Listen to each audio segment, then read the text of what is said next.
one of the many reasons that Yogananda incarnated as a free soul here only for a mission to help us, nothing for himself but to help us. Multiple steps to that. One was to explain that the only place that spirituality ever exists is in the individual consciousness, that no institution or priest or any kind of a intermediary, it can actually make you something that you don't also make yourself. You can't just buy it. My friend who, in India, who was a practicing Hindu, he bought an apartment. Then he had to go to the astrologer to find out exactly what day he was allowed to move in. Then he had to hire the priest in order to do the proper ceremonies. And then part of the sanctification by the priest on the proper astrological day of the apartment was to light a small fire in a appropriate tin in the middle of the living room, which of course caused the walls to get smoked up, and then you had to get fresh coconuts and break them against the walls. So he had to repaint the apartment, and then he finally moved in. And he said to me it was unthinkable that he would skip any of those steps. And that's what passes for religion. Now, I'm not denigrating India. I have great respect for India, but there's just as much on this side. But you see, what's happening here is that once you start down the idea that this human egoic mind can explain all these things, and once you unfortunately start declaring these things, somebody's going to ask you the next question, and then you're going to have to give the next answer, and then you're going to have to give the next answer, and the one after that, and the one after that. And pretty soon, with all due respect, Krishna doesn't understand what the Hindus are doing. Jesus doesn't understand what the Christians are doing. I don't think Moses really understands what the Jews are doing. And Buddha has just given up completely. Because it all starts with a consciousness of direct perception. And they're not seeing a religion. They're not born to start a religion. They perceive reality as it is. The Sanskrit word is Sanatan Dharma, which has many ways. Sanskrit can be interpreted, I'm no scholar, but in many different ways. My favorite, my best, Sanatan Dharma is that which is. Just as simple as that. That's how we think of science, don't we? Science just says that's what is. I mean, the apple falls from the tree and Newton says, aha, gravity, like that. Edison is convinced that you can make this electric light, and he makes this light. And it's a perception of that which is. And what Yogananda came to explain to us is that's who we are. All of us are always trying to understand, well, in really simple terms, what the heck is going on around here? That's what a little tiny baby tries to figure out. Children are so interested, what is that? Who are you? What are you thinking? Is this edible? Like that. My father, at the end of his life, very sweet man. The last couple of years, I sort of said he kind of took a little holiday before he died. His mind weakened, and he just became all sweetness. He was lovely. He'd always been lovely, but he became super lovely. But he lost his memory, so he was in a care facility. And at one point, I got a call from one of the staff people there. And this is how the call goes. Once I established who I was, my relationship to my father, she said, "We called poison control and it's not a problem." And I said, "Yes." Like, what are we talking about? And what had happened was they served family style at the dining room where all the residents ate. And there were all these dishes on the table, and there was also a bowl of flowers. So my father just, ate the potatoes and the peas and the flowers because it all looked to him like something that was being served. But they'd called poison control, and whatever the flowers were wasn't going to hurt him. He just had lost a little bit of contact with that which is. But you see, children will do the same thing because they don't understand what's really going on. Now, let's be normal, rational adults at this point, or children if we want to be. We are always trying to figure out what on this planet is going to give us happiness and what on this planet is going to make us miserable, aren't we? Yeah, and teenagers tend to reinvent it and try and start over again. And often, actually, they're smarter than the people who've been around longer. But our whole entire experience of life, if you think about it, is that it's a constant process of asking what is going on here. You know, people live, people die, people get sick, people are successful, people are not successful, we're betrayed, we're supported. Like, is there a pattern? Is there something we can understand? How are we made? And then every so often, great souls, like the two whose lovely pictures are here, just come in and they understand it better than the average person. Not because they've studied it in university, but because they perceive it. And if you really think about anything that actually really changes you and helps you, it's because you just know it, don't you? And that's what the whole process of growth is that we just become aware of that which is.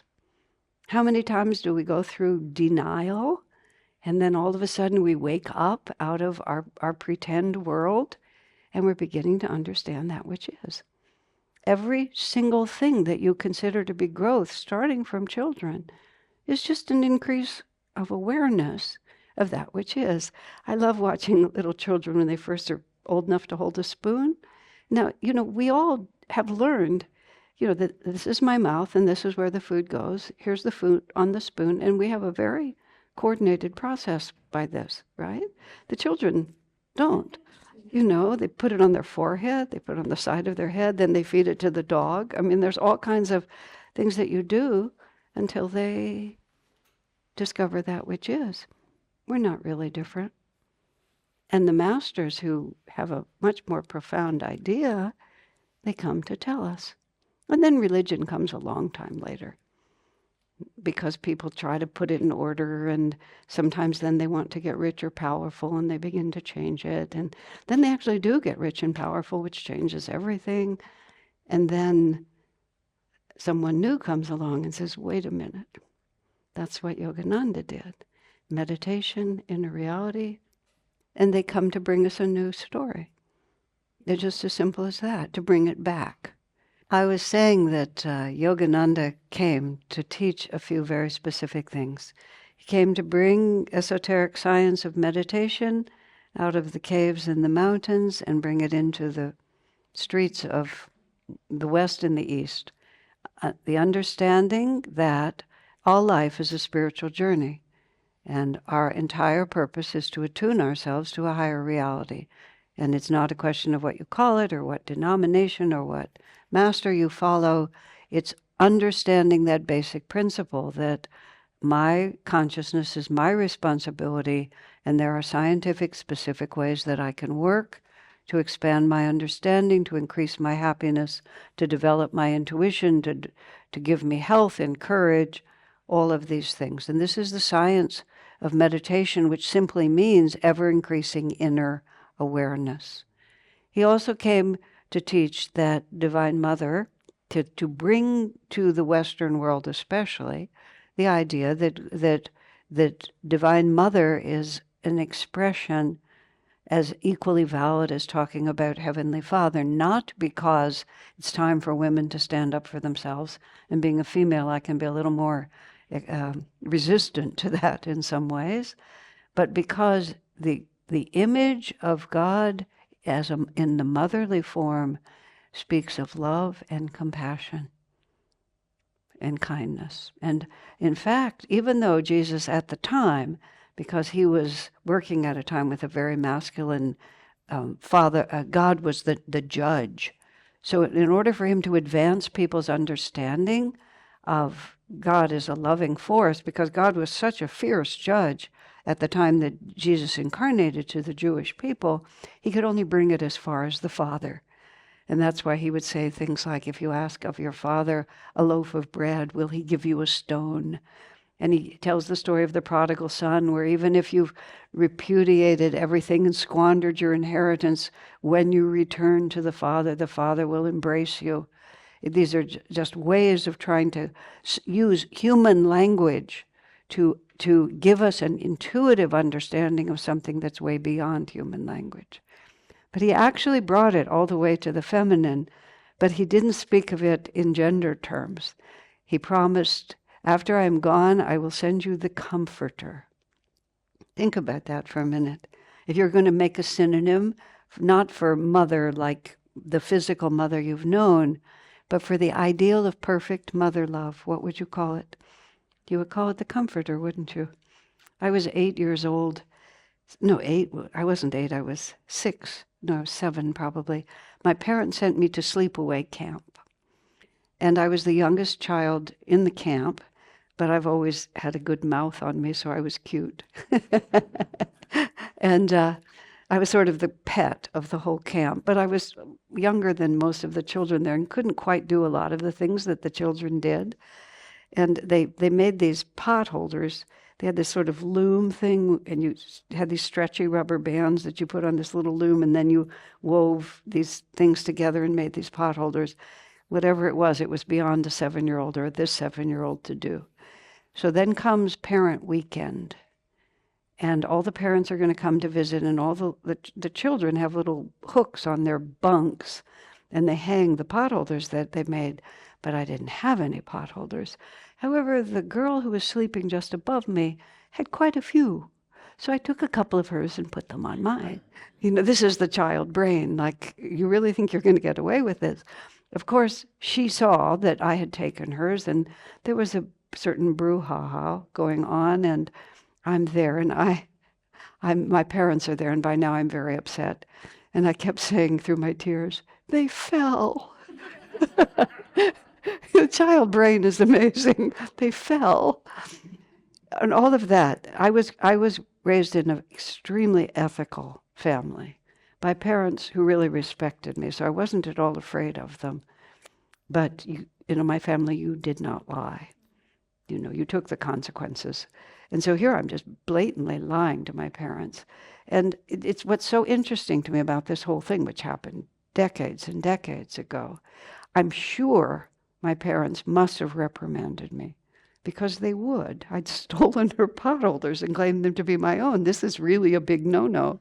Okay? But all I remember is my mother comforting me. I just remember her sobbing on her shoulder. Was probably still saying, they fell. But she just comforted me. And so the whole incident in my mind is just that part. Now, think about that. And the reason we always talk about the divine in a parental way, and we talk about ourselves as children of God, the word children appears in lots of religious poetry and song and imagery, because we're trying to get this idea that even though our bodies have become independent and fully grown, and we've figured out, where the spoon is supposed to hit, and we can, pass as adults, compared to our own potential, we are still just children. And so that's the reason. That's one of the reasons why we're always talking that way, because otherwise we think we're already at the top of the heap. And you see, that's very scary, because we all know that we don't know. And if we've forgotten that, then somebody close to us will get sick and die. And then all of a sudden, there we are. Or even if it's, in old age, our beloved parents pass away.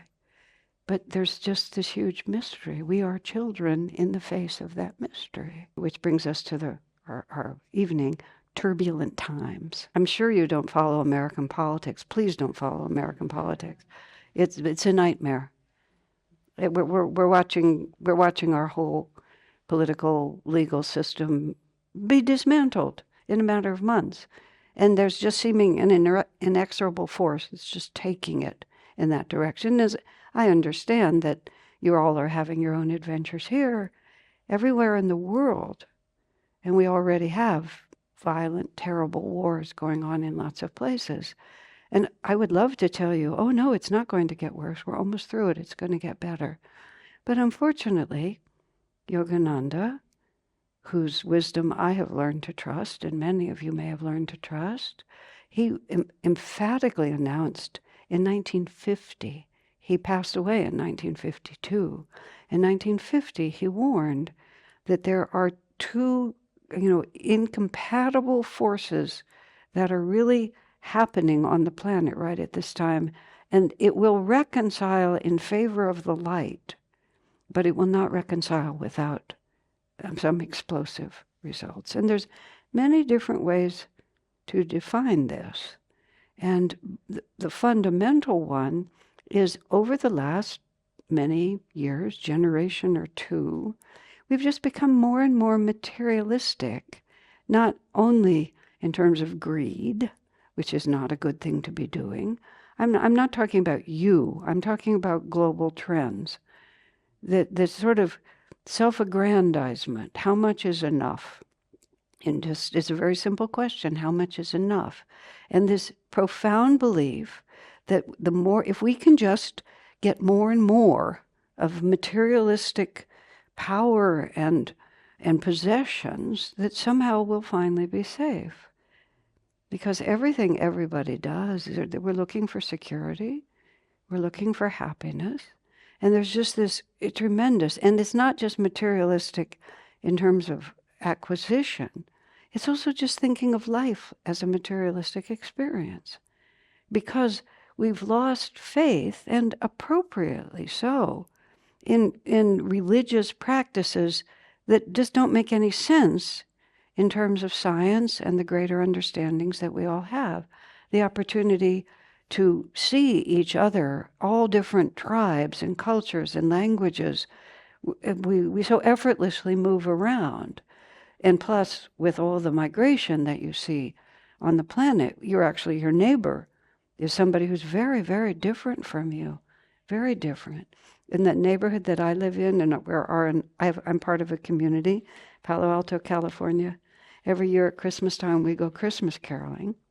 We've been walking around our neighborhood for the last 30-some years at Christmas time. Well, the number of people who are in our neighborhood who don't celebrate Christmas because they're Chinese or they're Indian or they're Vietnamese or they're just from other places, and often they humor us, but I don't mind at all. They still like to hear us sing. They know that we sing nicely and they enjoy it. But it wasn't true even 25 years ago. And it's very hard then to hold these little boxes of my way is right. So we've lost that aspect of sort of religion that holds us together, but that doesn't mean that materialism is the only opposite. But as a culture, we're just repudiating spirituality. And that's what Yogananda, among many others, came to correct. And he made this marvelous statement. He said, the only place where God can be experienced is the human nervous system. And as a wordsmith, I always find that such an almost jarring combination. The only place that God can be experienced is the spleen, the gallbladder, and the spine. It just doesn't match. But what he's saying is the whole issue is consciousness. And religion, all religious practices are to help us on a deeper level to become more aware and to change our consciousness. Swami made a distinction between the way of belief and the way of awakening. And the way of belief is if I go to Mass, if I get the priest to bless my home, if I keep the Sabbath, whatever it is. But the only reason you do those things is because it will awaken you inwardly. And when we awaken ourselves inwardly, all of a sudden, once we see the divinity in ourselves, we see the divinity in everyone else. And once we really awaken, we realize, I'm not separate. I'm not this lost entity. In yoga, they often talk about worldly and spiritual. In the Bhagavad Gita, Krishna says, what is day to the worldly man is night to the yogi. What is night to the world, the yogi is day to the worldly man, which I don't think that's very good marketing, really. Because none of us are walking around hoping to just give up everything that we are. You have to be a long step from that. But they still are their opposite. Swami Kriyananda explained it like this very simply. To be worldly is to look outwardly at the material world around us and see all the separations. I'm responsible for myself. I have to feed myself. I have to house myself. I have to have a place to live.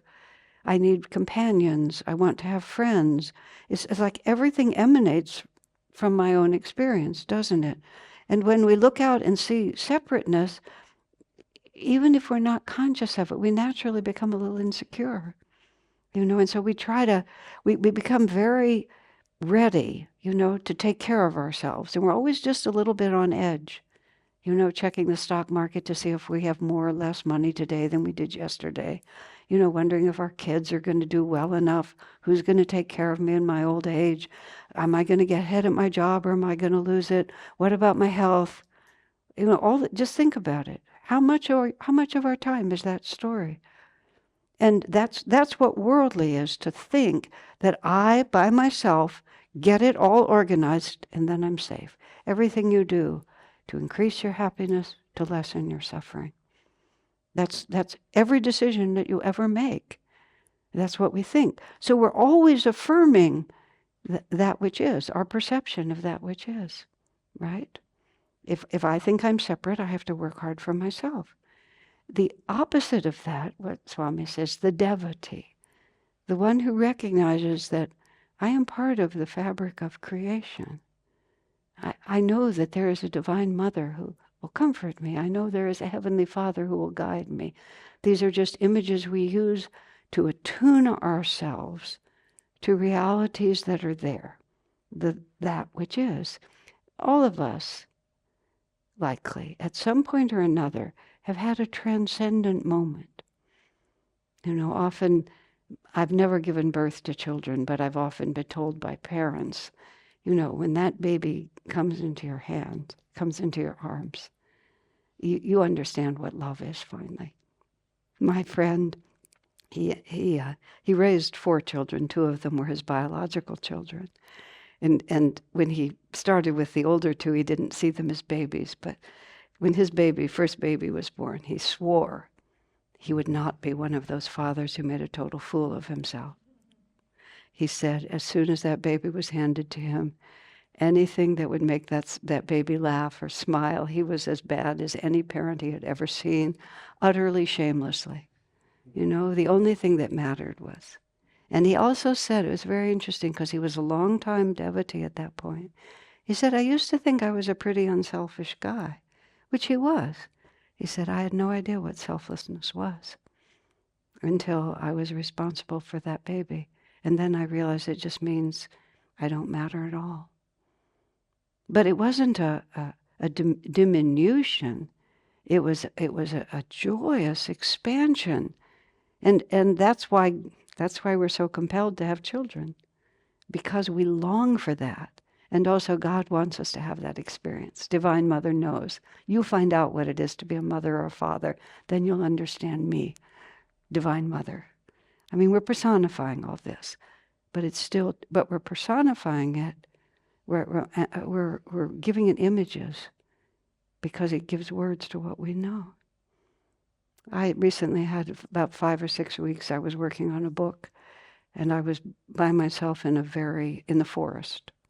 I wasn't completely isolated, but I was in the forest, and there was a little section of that forest, the Cathedral of Madrone trees is what I called it, these beautiful trees where the bark peels off, and I would just walk in to this little cathedral of trees, and they didn't have a voice that I could hear, but they had a voice. I was somewhere else, and they were all just like this around me. We all know that's true. We're devoted to a higher reality.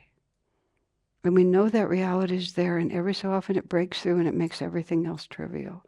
But more than that, we understand, I am not alone. And there is a flow of energy that is really me. Now, this is what all the near-death experience people are telling us. They're all telling us, oh, what you think you're doing here is not at all what you're doing here. One of the stories I loved, the man dies and he was devoted to Jesus, and all of a sudden he's in the company of Jesus. And, he's a big, intelligent guy, and he's planning to do he was young when he died, but planning to do all these things. And Jesus just looked at him and said, how much have you loved? That was the only question. He kept trying to answer all these other questions because he hadn't loved very much. He'd been very selfish, so he kept trying to interest Jesus in some other criteria. Jesus was not be deterred. How much have you loved? I mean, that's a very notable question. If, in fact, at the end of all of this, when we walk away from here, and we actually are, when the veils are lifted and we're at least in the company of a higher dimension, and they suddenly shift all the values in us. So what we want to be devoted to is that which is, what is true. And the devotee understands that there is this great unfoldment of love and joy and wisdom that is just, we're part of this river of consciousness, and we are not at all alone. We are loved, we are protected, but we also have to do our part. This is not passive, and you can't pay anyone to do it for you, because the only place that God can be experienced is within your own heart. So we have to start thinking about that. But the effort then is not to protect ourselves from everything, but it's to tune in to this greater dimension of reality and develop the intuition to feel where it's trying to take us and then cooperate with it.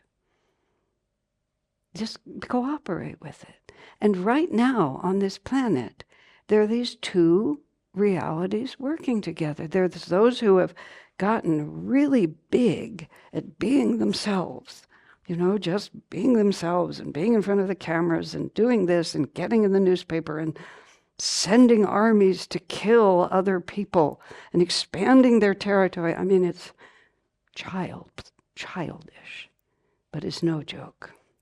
It's not a joke at all. But that's the force that's there, that's going to more and more about me without any regard to charity, compassion, kindness, divine law, nothing. And then there's the other side, which is us. It's a no-brainer. We're here together. We love each other. We want to just live in the light. The good news is that there's an upward flow, a divine upward flow, which Yogananda talks about, which is that the direction for society, for global civilization at this point, is actually toward the light. But that force of light is coming in with so much energy that it's also creating a reaction on the shadow side. And it's not really dark, because the Bible says, "Let there be light," and there was light. And it didn't say, "Let there be light," and then also let there also be places where there isn't. Yeah. And this is what science is also telling us now. That the foundation element of this material world is its energy and its light. That's what it is. In the beginning was the Word, also as a reference to the Om vibration, the vibration of sound. That's what's happening here. But there's a reaction against this great increase of light. And all of us, there's a real conflict going on. And the last part of this you have to understand is everything that's already manifested, because everything, it comes into manifestation in 3 stages. Okay? The first stage is that somebody has the idea to do it. This building wasn't here until somebody had the idea to put it here. But once you have an idea, that's not enough. You have to put energy behind the idea. How many of you have had lots of ideas, that you never put any energy behind. And so they didn't manifest. I was saying yesterday or the day before, we had an unscheduled day. I had many ideas of things I was going to do. I put no energy into any of them. And absolutely none of them manifested, because ideas alone do not do it. But you put energy into something, you hire an architect, you get a plan, you raise money, you put all the hands-on work, and you have a building. But you see, the manifestation of it is the last. So we look at all this turbulent, all these what I call mother's naughty children going around making a mess of things, and we think they have all the power, but they don't, because they're over. It's finished. We are moving into a higher age. Yogananda talks about this. We've been in the age of matter, where the form of things was the definition of those things. If you had dark skin, you were a certain person. If you went to this temple, you were a certain person. If you spoke this language, you were a certain person. What you look like, the form of things. If you were married, you stayed married. It didn't matter how miserable you were. You stayed married. The form was much more important than anything. Now, and this is global, because there's a divine force. This is a devotee of truth that's trying to ask what's actually happening. Not what do I want to have happen, but what's actually happening is that the form of things is just being dissolved. And what we're really realizing now is that the energy is what counts. It's an energy, according to Einstein and everyone. It doesn't go away. It just keeps changing form, like that. But the reality is not the form it keeps taking. The reality is the energy behind it. And behind that is the light, which is what is the defining, unifying reality. And that's the idea that's really growing. And that's why the other side, so to speak, the people who are trying to make it matter and personal power, and they have nuclear weapons and armies and national budgets, and so they can have a lot of influence. But it's a dying dragon, because the light is what's coming in. And this is not a time for us to be casual.